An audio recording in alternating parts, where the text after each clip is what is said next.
ഹസ്തിനപുരിയിൽ കള്ളച്ചൂത് അരങ്ങേറുന്ന സമയത്ത് ശ്രീകൃഷ്ണൻ ശിശുപാലന്റെ സുഹൃത്തായ സാലനുമായി യുദ്ധത്തിലേർപ്പെട്ടിരിക്കുകയായിരുന്നു.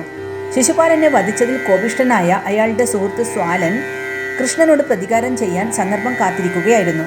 ഒരിക്കൽ കൃഷ്ണൻ ദ്വാരകയിലില്ലാതെ തക്കം നോക്കി സാൽവൻ ദ്വാരകയെ ആക്രമിച്ചു. കൃഷ്ണന്റെ പുത്രന്മാരായ സാംബനും പ്രത്യുപ്നനും സാൽവനെ എതിരിട്ടു. സാൽവന്റെ സേനാനായകനെ സാംബൻ കൊന്നു.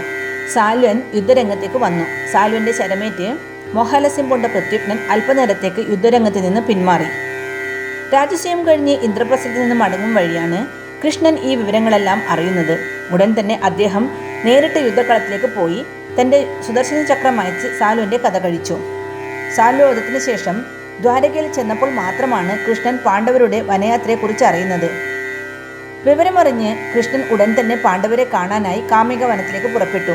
പാണ്ഡവരുടെ ശോചനീയാവസ്ഥ നേരിൽ കണ്ട അദ്ദേഹത്തിന് അതിൻ്റെ കാരണക്കാരായ കൗരവരെ ഉടനെ നശിപ്പിക്കണമെന്ന് തോന്നി.